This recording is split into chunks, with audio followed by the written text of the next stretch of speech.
예, 이 사사기의 인물들을 보면 하나님께서 어떤 사람을 쓰시는가를 보면 주님께서 쓰시는 일꾼들 오늘 4장까지만 봐도 하나님께서 특출나게 특별한 사람을 쓰는 게 아니라는 것을 알 수 있어요.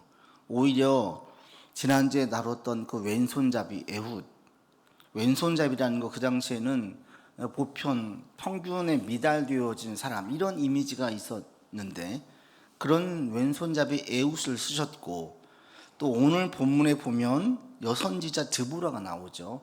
이 고대의 여자가 사사로서 쓰임받았다. 사사라는 것은 왕의 역할, 선지자의 역할, 또 제사장의 역할을 다 하기 때문에 그 당시에 사사란 그 권한이 왕보다 훨씬 더 권위가 셌거든요. 그런데 여자를 세웠다. 그리고 또 한 사람, 여기 보면 이제 바락이라는 사람이 나오는데 이 사람도 그렇게 오늘 본문에 이제 나누겠지만 특출나게 어떤 쓰임받을 만한 능력이 있는 그런 사람이 아니었어요. 하나님께서 어떤 사람을 일꾼으로 삼으시느냐, 예수님께서 12제자를 삼으시는 것도 보면 특별한 사람이 아무도 없죠. 어부이고 젤로 땅이었고 그 당시에 사람들 가운데 세리였고 특별하게 내세울 만한 사람들이 없었어요. 그런데 그들을 통해서 지금 온 인류의 복음이 증거되어진 겁니다. 그러니까 이게 하나님의 일꾼이고 하나님의 쓰시는 방법이에요. 그래서 우리도 마찬가지로 우리에게 특별한 능력이 없어요, 이게 전혀 문제가 안 된다는 거죠. 오히려 하자가 있고 평범한 사람들이 주님의 영광을 더 드러내요. 특별한 사람들은 자기의 능력에 취해가지고 하나님을 드러내지 못하고 자기 자랑에 빠질 때가 있는데, 도리어 좀 부족하다고 느끼고 나는 하자가 있어, 평균에 못 미치는 부분이 있어, 이런 사람들, 나는 쓰임받기에는 여러 가지 너무나 부족하고 조건이 안 돼, 이런 사람들이 도리어 하나님께서 쓰시면 귀하게 또 하나님의 영광과 능력이 크게 드러나게 쓰시는 걸 볼 수 있습니다. 그래서 오늘은 이제 어떤 사람을 쓰시느냐, 이런 것들을 우리가 살펴보면서 하나님께서 우리를 일꾼 삼으시는 것들을 우리도 감사하고 또 기대하면서 나아갈 수 있습니다. 자, 문제를 보지요. 1번 같이 읽겠습니다. 사사 에훗이 죽은 이후 이스라엘 백성은 어떻게 행동합니까? 1절에 보시면 또 어떻게 합니까? 악을 행하였어요. 이게 사사기에 계속 반복된다고 이야기했죠. 하나님께 반역을 하고 하나님께서 벌을 내리시면 회개하고, 또 사사를 통해서 회복을 시켜주셔서 잘 살게 되면 또다시 반역해서 죄를 짓고, 오늘 본문도 똑같죠. 에훗이 죽은 이후에 이 백성이 또다시 우상숭배와 아버지 앞에서 죄를 지으면서 같은 죄를 반복하는 것을 볼 수 있어요. 우리의 삶에 반복되어진 죄가 끊어지기를 바라고, 죄가 우리의 발목을 잡는 그런 일이 일어나지 않기를 바랍니다. 두 번째, 2번 보겠습니다. 하나님이 이스라엘 백성을 탄압하도록 허락하신 왕은 누구이며 그의 군대는 얼마나 강력했습니까? 이스라엘은 그의 밑에서 얼마간 탄압을 받았습니까? 4장 2절과 3절에 보시면 가나안 왕 야빈이 그들을 통치했고 20년 동안, 3절 보시면 20년 동안 이스라엘을 학대했어요. 이전에는 이스라엘 백성들을 통치했다고만 나와 있거든요. 그런데 본문에서 이제는 학대로 가는 거예요. 이전에도 물론 힘들었기 때문에 주님께 부르짖었지만 이 정도가 더 심해진 거죠. 그래서 이들이 너무 괴로워서 하나님께 또 부르짖어요. 계속 어려운 거죠. 그리고 이 야빈 왕에게는 철병거 900대가 있었어요. 철병거는 지금으로 말하면 가장 최신식 무기, 강력한 군대, 이렇게 볼 수 있는 거죠. 이들에게 심히 학대를 당하면서 20년 동안 있었습니다. 3번, 고통 중에 있는 이스라엘이 행한 일이 무엇입니까? 4장 3절에 보시면 또 여호와께 부르짖지요. 하나님께서 알면서도 자녀가 부르짖으니까 또 구해주시는 거예요. 근데 이스라엘 백성들이 그래도 누구에게 부르짖어요? 하나님께 부르짖는 거예요. 하나님 도와달라고. 그래서 힘들고 어려울 때 우리가 정말 간구하고 부르짖을 분 하나님밖에 없어요. 이런 믿음으로 계속 주님께 부르짖고 나가, 그럴 때마다 주님께서는 우리가 어떤 죄를 저지르고 어떤 잘못을 해도 결국 다시 붙잡아 주시고 다시 세워주시는 것을 보게 돼요. 자, 4번 보겠습니다. 같이 읽지요. 이스라엘을 구원하기 위해 선지자 드보라를 통해 바락을 사사로 세웁니다. 그에게 내린 명령은 무엇입니까? 4절로 7절에 보면 나와 있는데 6절만 보겠습니다. 드보라가 사람을 보내어서 바락을 불러요. 그러면서 그에게 하나님께서 명령하셨다. 너는 납달리 자손과 스불론 자손 10,000명을 거느리고 가서 다볼산으로 가서 야빈의 군대장과 시스라와 싸워라 라고 얘기를 하죠. 그래서 바락을 군대 장관으로 세워서 바락으로 하여금 사사와 같이 왕처럼 가서 싸우라고 얘기해요. 그러면서 그에게 바락에게 선지자를 세우면서 이렇게 얘기하고, 그리고 그에게 이렇게 명령을 하면서 내 얘기를 하자 5번 보시면 바락이 어떤 반응을 보입니까? 8절 같이 읽겠습니다. 바락이 그에게 이르되 만일 당신이 나와 함께 가면 내가 가려니와 만일 당신이 나와 함께 가지 아니하면 나도 가지 아니하겠노라, 이렇게 얘기를 한 거예요. 그러니까 이게 선지자가 지금 함께 가길 원하는 거예요. 혼자 가서 싸우는 게 아니라 이런 경우가 없어요. 사사 그 뒤에 전도 후도 이렇게 사사가 자기 혼자 가서 싸우지 못하고 여선지자를 붙들고 나랑 같이 갑시다, 혼자 못 가겠습니다, 겁을 내는 사사가 없어요. 그러니까 바락도 보십시오.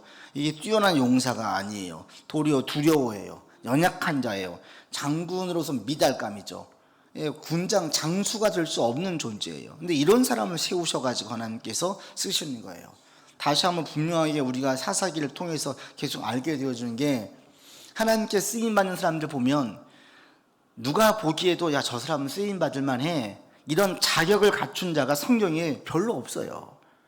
눈에 콕 띄는 사람이 한 명이 있다면 다니엘 정도, 그 정도이지 그 이외에는 누가 특별하게 특출한 인물이 없어요. 뭐 요셉도 팔려서 노예로 갔다 건진받은 것이고, 그리고 그 이외에 성경 어느 인물을 보아도 다니엘 이외에는 특별하게 아버지 누가 보기에도 저 사람은 특별해, 쓰임받을 만해, 하나님께서 하나님의 일을 위해서 쓰실 만해, 이런 사람이 없어요. 전부 다 하자가 다 있어요. 하자가 다 문제가 있어요. 그런데 하나님께서는 그들을 통해서 하나님의 일을 행하고 하나님의 능력을 나타나기에 전혀 문제가 없고 애로가 없었어요. 애로사항이 없었어요. 전혀 문제가 안 돼요. 오늘날도 마찬가지입니다. 하나님께서 우리를 쓰실 때에 우리에게 어떤 문제가 있다, 하나님의 일을 할 때에는 전혀 문제가 안 돼요. 내 상황이나 내 능력이나 또 내 가진 것이나 이런 건 전혀 문제가 안 돼요. 하나님이 함께 하시면 그 모든 것들은 전부 다 하나님께서 알아서 채워주시고 알아서 보완해가지고 하나님의 일을 하세요. 그러면서 도리어 하나님의 일의 능력이 더 드러나게 하십니다. 주님 부르신 그때까지 우리가 계속 이렇게 달려나갈 수 있기를 바랍니다. 아버지께 쓰임받고 계속 주님의 일꾼으로 쓰임받다가 주님 부를 때 주님 감사합니다 하고 그렇게 주님과 함께 주님에게 가는, 거할 수 있는 그런 우리가 되기를 바랍니다. 우리가 예수를 구주로 고백하고 따르면 하나님께서는 계속 우리를 사용하십니다. 우리를 통해서 일을 나타내기를 원하십니다. 그래서 믿고 계속 나갈 수 있기를 바랍니다. 6번 같이 하겠습니다. 자신과 함께 가길 바라는 바락에게 드보라는 어떤 예언을 전합니까? 9절 같이 읽겠습니다.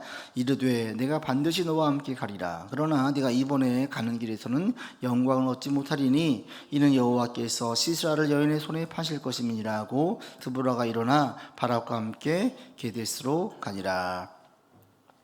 이번에는 여인의 손에 파신다. 이게 무슨 얘기냐? 뒤에 가면 이제 나오는 거예요. 시스라가 여인에 의해서 죽는 것을 볼 수가 있는데 이 일을 이미 하나님께서 예언하시고 그리고 그 일대로 이 예언대로 되어지는 것을 볼 수가 있어요. 그래서 하나님께서 어떻게 역사하시는지 우리 가운데 큰 인생의 계획, 인생의 일들도 하나님의 계획과 섭리를 뛰어넘을 수 없어요. 하나님의 계획과 섭리 가운데에서 인생이 진행되어져요. 그래서 우리가 묻는 게 하나님의 뜻이 무엇입니까? 하나님 여기에서 어떤 주님의 뜻이 있습니까? 우리가 어떻게 해야 됩니까? 자꾸 묻는 게 이게 지혜예요. 이런 지혜가 있는 저와 여러분 되기를 바랍니다. 그래서 자꾸 물으세요. 하나님의 뜻을 물으세요. 왜? 아버지의 말씀은 반드시 되니까. 말씀대로 되니까. 그래서 말씀을 묻고 우리 삶에서 주의 계획을 묻고 그렇게 해서 나아가 하나님의 일들이 이루어지는 것들을 볼 수 있기를 바랍니다. 7번 같이 봅니다. 바락이 가나안 왕 야빈의 병사들과 일전을 치르기 전 여선지자 드보라는 어떤 말로 바락을 독려합니까? 14절 같이 읽겠습니다. 드보라가 바락에게 이르되 일어나라, 이는 여호와께서 시스라를 내 손에 넘겨주신 날이라. 여호와께서 너의 앞서 나가지 아니하시느냐 하는지라. 이렇게 얘기를 했어요. 두 가지를 얘기하십니다. 한 가지는 시스라를 너의 손에 붙이셨다. 이미 전쟁이 끝난 거예요. 하나님께서 너에게 승리를 줄게. 그러면 끝나요. 뭐 예를 들면 대기업 회사에서 회장이 와가지고 보면서 네가 오늘부터 사장해. 그럼 사장하는 거예요. 또 오늘로 관두는 거예요. 최고 권력을 가지고 있는 자가 얘기를 하면 그게 다 통하지요. 이 세상의 모든 권력을 누가 가지고 있습니까? 하나님에게 있어요. 그래서 하나님께서 내가 저를 너에게 붙였어. 네가 승리할 거야. 그럼 승리가 되는 거예요. 근데 우리에게도 똑같죠. 부활하신 예수를 통해서 이미 우리에게는 승리가 주어졌어요. 대장 되신 예수님만 붙들고 나가면 우리의 삶에 승리를 주세요. 우리가 하나님 뜻에 맞게만 나아가기만 하면 알아서 도와주시고 힘 주시고 때로는 직접 역사하셔서 하나님의 일들을 이루어 가세요. 이게 하나님이에요. 그래서 우리에게도 똑같아요. 이게 이제 선포인데 시스라를 네 손에 붙였다. 이미 끝났다 이거예요. 이렇게 말씀하셔요. 우리도 영적 전쟁을 싸울 때에 이 선포를 계속하면서 나가시길 바랍니다. 이미 하나님께서 우리 가운데 승리를 주셨다. 내가 승리할 수 있는 능력이 있는 것이 아니라 하나님에게 있고 하나님께서 승리를 주신다고 했으면 이미 승리는 됐다. 그래서 우리의 삶에서 이런 영적인 싸움의 승리를 맛보면서 살게 될 것이다. 열매를 맺게 하실 것이고 감사한 일들은 계속 주실 것이다. 나를 사랑하시고 보호하시는 주님의 사랑과 보호를 보게 만들 것이다. 이런 고백 가운데 나갈 수 있기를 바랍니다. 또 한 가지 말씀하시잖아요. 여호와께서 너의 앞서 행한다. 하나님께서 우리보다 앞서 가신다. 아브라함도 이야기하죠. 여호와 이래라. 하나님께서 다 예비해 놓으셨어요. 우리가 믿음으로 나아가면 하나님께서 우리 앞길을 다 준비해 주세요. 우리도 이런 고백을 선포하면서 나아갈 수 있기를 바랍니다. 하나님께서 우리 가운데 승리를 주셨습니다. 우리보다 앞서 가시고 또 우리와 함께 하셔서 우리의 모든 삶을 책임지십니다. 이런 고백으로 오늘도 나아가서 영적인 싸움에서 계속 승리할 수 있기를 바랍니다. 8번 같이 봅시다. 바락을 중심으로 한 1만 명의 이스라엘 군사와 철병거 900대를 중심으로 한 시스라의 군사가 기송강 부근에서 일전을 벌입니다. 이스라엘의 대성을 거둘 수 있었던 비결은 무엇입니까? 4장 15절 읽겠습니다. 여호와께서 바락 앞에서 시스라와 그의 모든 병거와 그의 온 군대를 칼날로 혼란에 빠지게 하심에 시스라가 병거에서 내려 걸어서 도망한지라. 이 철병거를 타고 있던 시스라 군대가 왜 이렇게 됐느냐라고 얘기할 때에 그 뒤에 보시면 5장 21절에 보시면 5장 21절 같이 읽겠습니다. 기송강은 그 무리를 표류시켰으니 이 기송강은 옛강이라. 여기서 이제 기송강에서 기송강 부근에서 지금 전쟁이 난 거예요. 그럴 때에 이 기송강에서 하나님께서 역사하셔서 이 철병거가 꼼짝 못하게 만든 거예요. 이 철병거가 무용지물이 된 거죠. 이 오늘 4장 15절에 어지럽게 하셨다. 이게 홍해를 가르고 이집트 군대를 수장시킨 장면에서 모세가 사용했던 말이에요. 하나님께서 저들을 어지럽게 하셨습니다. 똑같아요. 이스라엘 군대가 거기에서 물에 빠져가지고 못 나오잖아요. 어두워 혼란스러웠죠.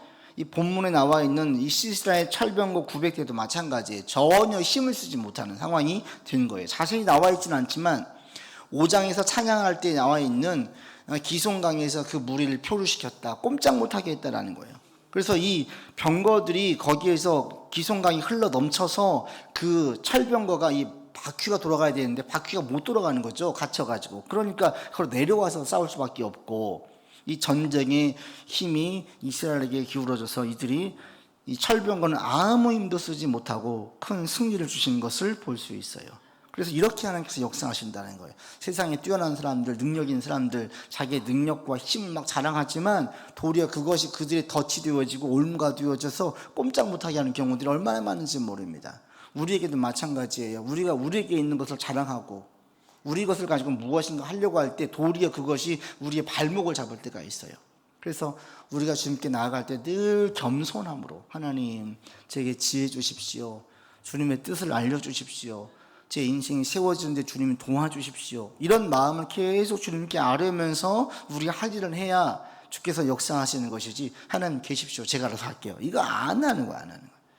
그래서 우리 가운데에 계속 이런 철병거도 아무짝에 쓸모가 없게 만들어 주신다. 이런 하나님이시다. 함께 가시면 다 책임지신다. 이 믿음으로 우리가 계속 나갈 수 있기를 바랍니다. 9번 같이 보겠습니다. 가나안 군대 장관 시스라는 병거에서 내려 급하게 도망합니다. 시스라는 걸어서 갠 사람 헤벨의 집으로 도망합니다. 헤벨의 집에서 만난 사람은 누구이며 그 사람이 시스라에게 행한 일은 무엇입니까? 이 시스라는 군대 장관이에요. 그러니까 전쟁에 이미 많은 경험이 있어서 산전수전 겪은 아주 용사예요. 근데 이런 용사가 전쟁에 패하니까 지금 헤벨의 집으로 갔어요. 왜 그랬느냐? 17절에 보니까 야빈과 헤벨의 집 사이 화평이 있어서 관계가 있었어요. 그래서 거기에 피해로 간 거예요. 그랬더니 마침 헤벨은 집에 없고 그의 아내 야엘이 집에 있었어요. 그러니까 이 야엘에게 나를 좀 쉬게 해달라, 이불로 덮여주고 물을 좀 달라. 그러니까 우유를 줘요. 이 우유를 먹으면 이게 수면제 효과가 있어가지고 몸을 편안하게 노곤하게 하면서 잠을 잘 있게 만드는 거죠. 그래서 전쟁을 치르고 와서 지쳐있던 이 시스라가 잠에 취하니까 어떻게 합니까? 21절 같이 보겠습니다. 21절 같이 읽지요. 그가 깊이 잠드니 헤벨의 아내 야엘이 장막 말뚝을 가지고 손에 방망이를 들고 그에게로 가만히 가서 말뚝을 그의 관자놀이에 박음해 말뚝이 꿰뚫고 땅에 박히니 그가 기절하여 죽으리라. 세상에 말뚝으로 관자놀이 되고 이거 박은 거예요. 그때 여자가 이게 어떻게 가능하느냐? 당시에는 보통 천막 치는 일들을 누가 했냐면 여자들이 했어요. 지금도 몽골에 가면 여자들이 많이 해요. 그러니까 이 천막 치는 것이 여자들도 능하게 잘해요. 그렇죠, 잔인하죠. 그래서 이게 말뚝 치는 것은 이미 잘하는 거예요. 잘 쳐요. 우리 마치 망치질 하듯이 그걸 가지고 그냥 관자놀이에다가 그냥 박아서 거기서 그냥 혼절해가지고 쓰러져 죽게 만들었어요. 이게 고대니까 이렇게 잔인하게 나가는 거죠. 근데 여인이 자기가 잘할 수 있는 게 뭐냐면 말뚝 치는 거니까 그걸로 한 거예요. 자기가 잘할 수 있는 걸로. 그렇게 해서 그 시스라를 죽게 만드는데 이 시스라의 죽음을 볼 때에는 너무 창피한 거죠. 전쟁에 싸우다 죽은 것도 아니고 그냥 그것도 아무 힘없는 여인에게 죽임을 당한 거예요. 이게 인간이에요. 그 힘이 있고 철병거 900대를 거느리고 그렇게 힘있게 했던 사람도 한순간에 지금 막 러시아가 떵떵거리면서 푸틴이 나서고 있고 또다시 막 얘기하고 있는데 이게 어떻게 될지 몰라요. 자기가 자랑하고 있는 그 푸틴 힘이 어떻게 자기한테 화살로 칼이 돼가지고 자기 등에 꽂을지 모르는 거예요. 인간이라는 것은 한없이 연약한 존재입니다. 그래서 이 시스라의 죽음은 너무너무나 창피한 죽음이고요. 그리고 이 죽음을 통해서 알 수 있는 게 뭡니까? 9절에 말씀하셨잖아요. 여호와께서 시스라를 여인의 손에 파실 것이다 라고 드보라를 통해서 예언했었는데 그게 그대로 응한 거예요.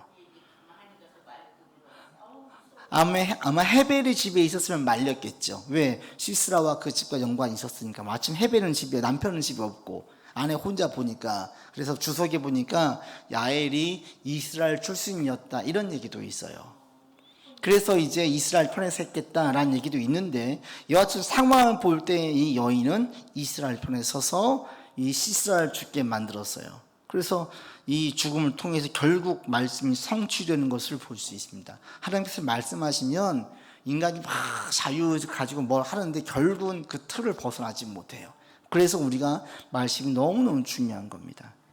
인간의 죽음, 이 능력 있는, 지금으로 말하면 시스라가 누구겠습니까? 가장 잘 나가고 힘 있는 그런 장수들, 능력 있는 CEO들, 장관들, 이런 사람을 말해요. 이런 사람들이 자기의 힘을 가지고 있다가 어느 한순간에 이렇게 처참하게 비참하게 굴욕을 당하면서 죽을 수 있다라는 거죠. 이게 인간이에요. 그리고 반면에 결국 말씀대로 다 되시는 걸 볼 수 있습니다. 그래서 오늘 이 사사기 4장, 사사기 전체를 보면 그렇습니다. 전쟁의 주인이 누구냐, 이 세계의 주인이 누구냐, 하나님이시라는 거예요. 결국 하나님이 통치하시고 하나님께서 허락하시면 되는 것이고 하나님께서 관여하지 않으면 그냥 무너지는 것이고. 그리고 오늘 본문에 두 여성이 사용되어지는 걸 볼 수가 있습니다. 드보라가 쓰였고 야엘이라고 하는 평범한 여성이 또 쓰였어요. 그리고 나와 있었던 바락이라고 하는 전혀 용서답지 못한 바락이 또 쓰였어요. 이렇게 해서 하나님께서 또 역사를 이루시는 것을 볼 수가 있어요. 오늘날도 마찬가지예요. 하나님 역사가 일어날 때에 말씀하신 것이고 하나님께서 허락하시면 다 돼요. 그때 일꾼이 없는데요, 하나님께서 부족한 일꾼을 통해서 또 일하시는 거예요. 오늘날도 우리를 통해서 일하신 주님을 믿고 신뢰하면서 우리를 통해서 주님의 일들이 이뤄갈 것을 계속 기대하면서 나아갈 수 있기를 바랍니다. 그리고 이 세계의 주인은 누구십니까? 하나님이라는 거예요. 하나님께서 주인이십니다. 우리나라가 사용되어지기를 원하고 한국교회가 쓰임받기를 원하고 또 제가 쓰임받기를 원합니다. 이렇게 고백하면서 나아가는 한날 한 주 되기를 바랍니다. 기도합시다. 아버지 하나님, 주님께서 부족한 자를 통하여서 하나님의 일을 이루시고 이스라엘 가운데 또다시 해방을 주셨습니다. 세워진 사사들 한 명 한 명을 보면 자질이 부족하고 아버지께서 쓰시기에 합당한 자가 아무도 없었습니다. 그럼에도 그들을 통하여서 하나님의 일은 여전히 진행되어졌고 하나님께서 역사를 진행하여 가셨습니다. 하나님, 오늘도 주님의 일은 계속 진행되어지고 있습니다. 이 시스라와 같이 교만한 자들을 꺾으시면서 드보라를 통하여서 야엘을 통해서 바락을 통하여서 하나님의 일을 이루어 가셨습니다. 오늘날도 우리를 통해서 일을 이루어 가실 것을 믿습니다. 우리가 부족하나 우리가 주님께 쓰임받기를 원하고 나아갈 때 주께서 허락하신다면 주의 일을 위하여 쓰임받을 줄 믿습니다. 주님, 우리를 사용하여 주시고 한국교회를 사용하여 주시고 이 땅에 있는 모든 민족들과 이 땅에 있는 모든 사람들을 사용하여 주시옵소서. 오늘도 주님만을 붙들고 나아가오니 주여 함께하여 주시옵시고 이미 우리 가운데 승리를 주시고 우리의 모든 것들을 책임지시며 앞서가신 주님을 신뢰하면서 나아가오니 주여 우리를 주장하여 주시옵소서. 이제는 우리 구주 예수 그리스도의 은혜와 한이 없으신 하나님의 사랑하심과 성령의 교통하심과 교제하심이 이 세상의 모든 것들을 주관하시는 분이 하나님이시며 주님께서 말씀하시면 그 말씀하신 그대로가 성취되는 것을 믿고 나아가는 주의 백성들 위에 영적인 싸움에서 큰 승리를 기대하는 모든 삶의 자리 위에 이제로부터 영원토록 함께 계시기를 간절히 축원하옵나이다. 아멘.